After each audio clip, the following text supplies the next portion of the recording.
सुनो अब तो रात्रि हो गई, बोले अब प्रातः काल में विचार करेंगे, जो होगा सो देखा जाएगा। तो जैसे ही प्रातः काल हुई तो गुरुपद कमल प्रणाम कर बैठे आय सुपाय।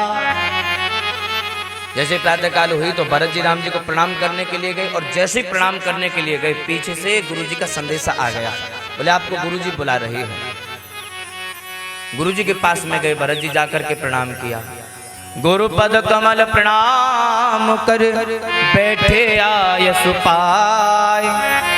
विप्र महाजन सचिव सब जुरे सभासद आय।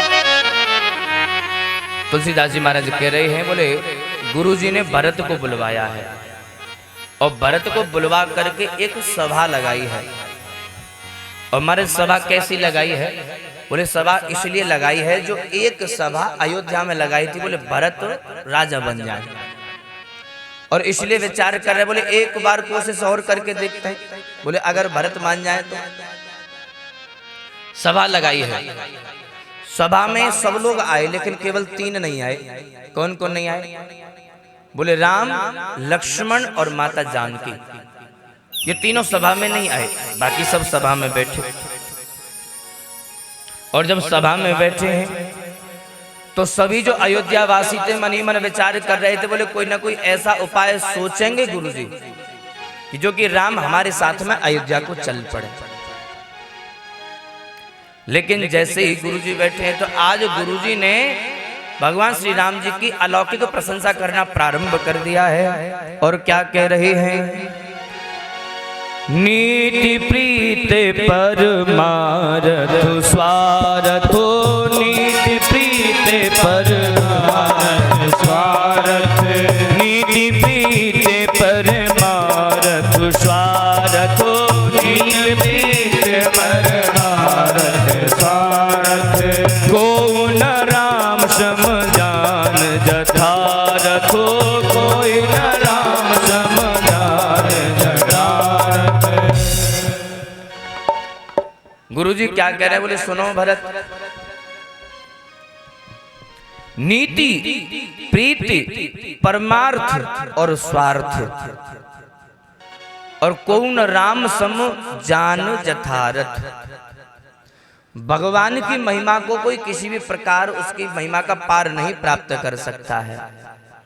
और जो भगवान श्री राम है ये परब्रह्म परमपिता परमात्मा है, अपनी लीलाओं को करने के लिए अवतार लेकर के आए हैं। विधि हरि हरु शशि रवि दिश पाला, माया जीव करम कुति काला। किसी से भी इनका पार नहीं पाया जा सकता है। बोले व्यास जी महाराज की जय। श्री राम जय राम जय जय राम, श्री राम जय राम जय जय राम, श्री राम जय राम जय जय राम, श्री राम जय राम जय जय राम, श्री राम जय राम जय जय राम, श्री राम जय राम जय जय राम, श्री राम जय राम जय जय राम, श्री राम जय राम जय जय राम, श्री राम जय राम जय जय राम, श्री राम जय राम जय जय राम, श्री राम गाइए श्री भाव से श्री राम जय राम जय जय राम, श्री राम जय राम जय जय राम, श्री राम जय राम जय जय राम, श्री राम जय राम जय जय राम, श्री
बोले रामचंद्र भगवान के जय हो।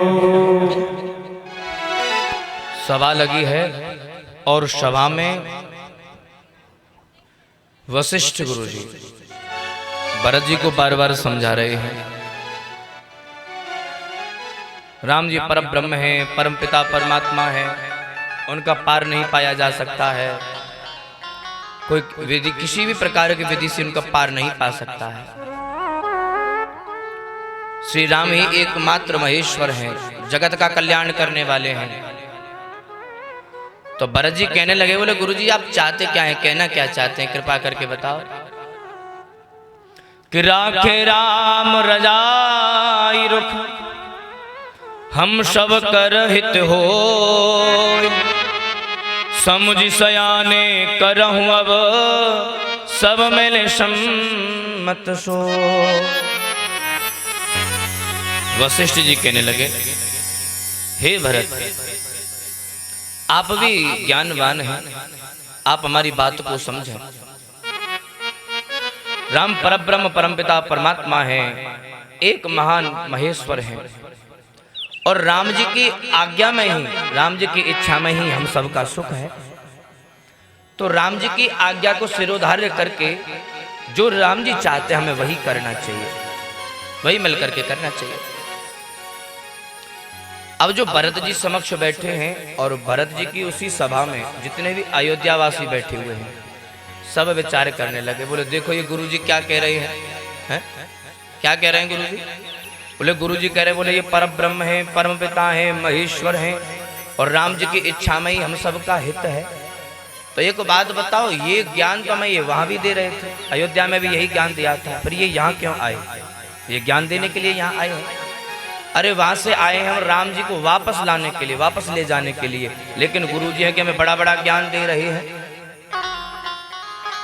तो जितनी भी जो सभा बैठी थी सब उदास हो गई, क्योंकि सब आशा लेकर के आए हैं। बोले गुरु जी भरत जी हम सब मिलकर के राम जी को मनाने का प्रयास करेंगे, लेकिन गुरु जी क्या कह रहे हैं? बोले राम जी की आज्ञा में ही हम सबका सुख है, राम जी की इच्छा में। तो जितने भी वहां अयोध्यावासी बैठे थे सब उदास हो गए, सब उदास हुए।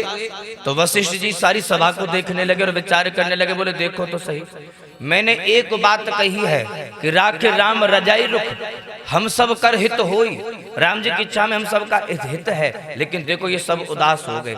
ऐसा लगता है देखो अगर कोई ऊंच नीच हो गई और राम जी को नहीं मनाया और हमने यही अपनी बात रखी तो ये कल को हमें बुराई देंगे।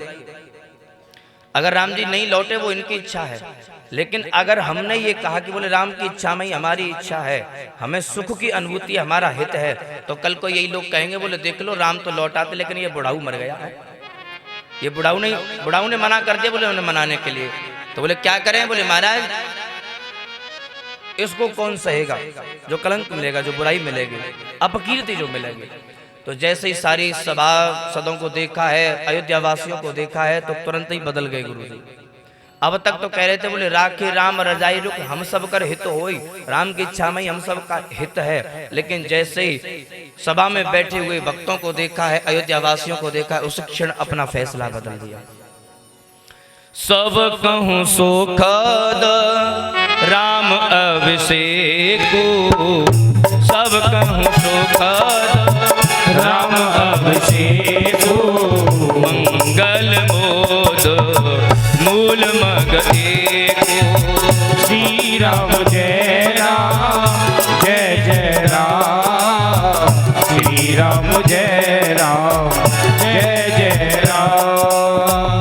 कई विद्यावर चलई रघुराई, कई विद्यावर चले रघुराई, कई विद्यावर चलई रघुराई, कई विद्यावर चले रघुराई।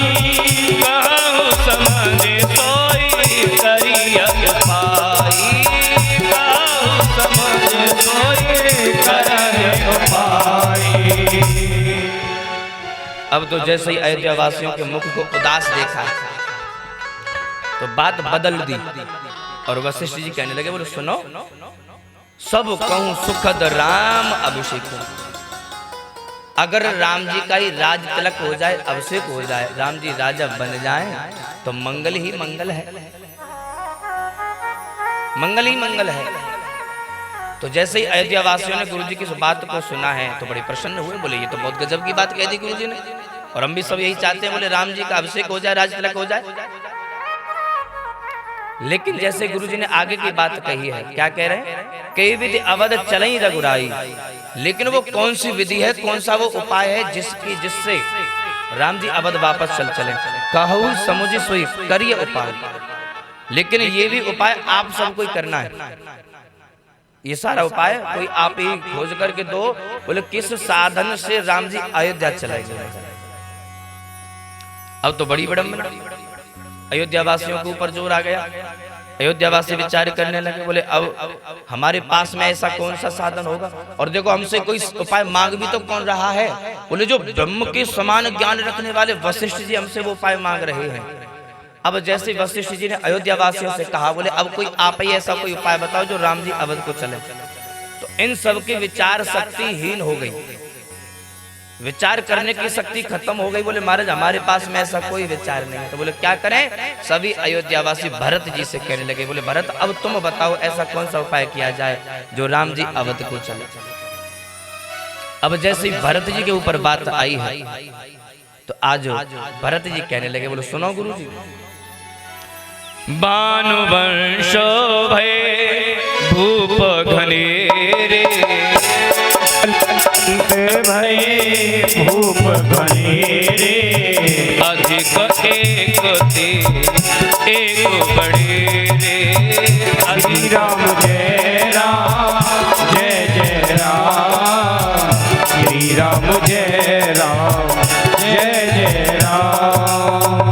बानुवंश भय भूप घनेरे, बानुवंश भय भूप घनेरे, अधिक एक ते एक बड़ेरे, अधिक एक ते एक बड़ेरे, सो गुसाई विधि गति जय छेके, सोई गुसाई विधि गति जय छेके, सकई सुटार टेक जोटेके। ओ श्री राम जय राम जय जय राम, श्री राम जय राम जय जय राम, ओ श्री राम जय राम जय जय राम, श्री राम जय राम जय जय राम। भरत जी हाथ जोड़ करके प्रणाम करते, बोले गुरु जी आपके चरणों में बारंबार प्रणाम है। हमारा जो सूर्य वंश है भूप घनेरे, और इस वंश में बड़े बड़े प्रतापी राजा हुए, अधिक एक ते एक बड़ेरे, एक से एक बड़े हुए महाराज, लेकिन समझ में नहीं आता है। और आपकी कीर्ति तो ऐसी है गुरुजी कि आप जो कह दे ना तो उस पर ब्रह्मा जी को भी विचार करना पड़ेगा। विधाता ने जो लिख दिया वो होके रहता है, लेकिन अगर आप उसे बदलना चाहें तो महाराज बदल सकते हैं। सकई न टार टेक जो टेकी, आपने जो वचन कर दिया उसे तो विधाता भी नहीं पलट सकता, ब्रह्मदेव भी नहीं पलट सकते। आप ऐसे ब्रह्म ज्ञानी हैं गुरु जी, लेकिन उसके बाद भी पूछिए मोह उपाऊ अब सो अब मोर अभाग, लेकिन मेरे इतने बड़े अभाग कैसे आ गए जो गुरु जी आप मुझसे उपाय पूछ रहे हैं। मैं क्या उपाय आपको बता सकता हूँ। सुनि स्नेह में वचन गुरु उर उमगा अनुराग। जैसे गुरु जी ने ये वचन सुने हैं कि भरत जी के प्रति प्रेम प्रकट होने लगा है, बड़े प्रसन्न हुए। बोले अब क्या निर्णय लिया जाए। अब महाराज निर्णय के विचार किया तो अब तो सोचने लगे, बोले अब कहाँ जाए। तो भरत जी को लेकर के राम जी के पास में गए हैं। राम जी के पास में गए, राम जी ने गुरु जी को प्रणाम किया। कहिए गुरु जी क्या कथन है आपका। बोले हम तो कुछ नहीं कह रहे, लेकिन भरत आपसे कुछ कहना चाहते हैं, आप इनकी मन की वाणी को श्रवण करें। तो राम जी ने यहाँ पर भरत जी को भी बड़ा बनाया है। और कह रहे हैं राम जी, अरे गुरुजी कैसी बातें आप कर रहे हो? आप कह रहे हो कि आप नहीं कहोगे, भरत कहेंगे। अरे भरत इतने बड़े कैसे हो गए जो आपके समक्ष बोलेंगे? नहीं, भरत की इतनी हिम्मत नहीं हो सकती जो आपके समक्ष बोले। अब तुम्हारा गुरुजी और प्रसन्न हो गए। वशिष्ठ बोले, मोरे जान भरत रुचि राखी। बात तो मैंने ही कही है, बात तो मेरे ही मन की है, लेकिन बोलना भरत चाहेंगे। तो भरत बोले हैं, मैं जानूं निज नाथ स्वभाव। मैं जानता हूं प्रभु आपके स्वभाव को, मैं जानता हूं आपका स्वभाव कैसा है। मैं चाहे भले ही मैं आपका भक्त बनने के लायक नहीं हूं, मैं आपके भक्त बनने के लिए लायक नहीं हूं, लेकिन फिर भी आप मुझे स्वीकार कर रहे हैं, ये मेरे लिए बहुत बड़ी बात है। बोले, कहो भरत कहना क्या चाहते हो? बोले, हमने अभी गुरुजी से वार्तालाप की है और गुरुजी ने हमसे कहा है तो हमने भी कह दिया है।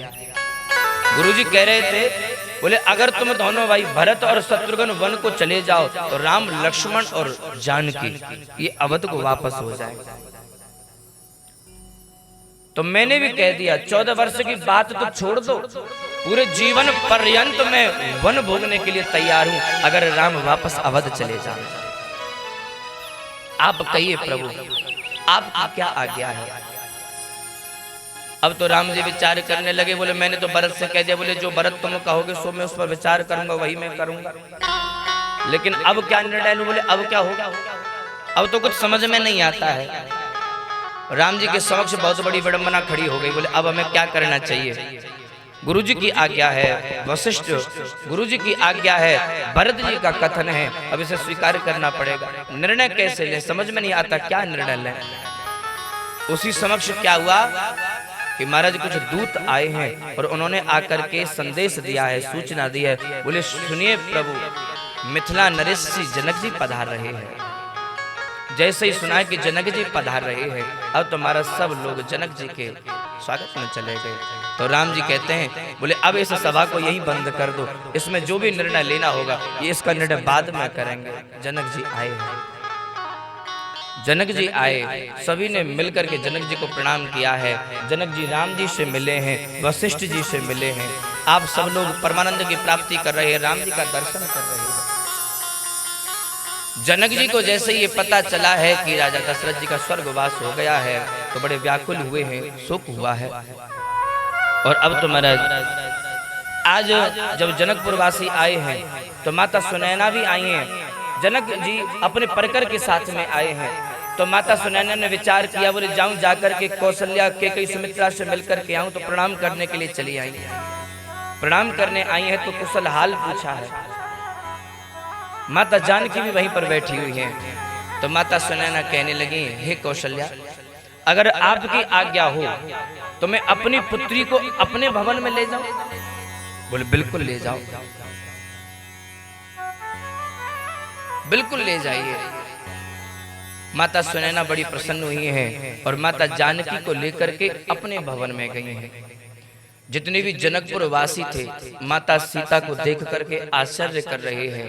क्यों? क्योंकि माता सीता ने वल्कल धारण कर रखे हैं। जनक जी आए हैं, जनक जी आए तो जनक जी ने जैसे ही माता सीता को वल्कल वस्त्रों में देखा है तो आज बड़े प्रसन्न हुए हैं और आज अपने आप को धन्य कर रहे हैं, धन्य मान रहे हैं। और कहते हैं, हे सीता, जिति सुर सरी कीरति सर तोरी। मैंने देखा एक तरफ तो तुम्हारी कीर्ति है और एक तरफ गंगा जी की कीर्ति है, लेकिन आज मैंने देखा है कि आज तुमने वल्कल धारण वस्त्र करते हुए मैं जब तुम्हें देख रहा हूं तो आज तुमने उस गंगा की कीर्ति को भी धूमिल कर दिया है।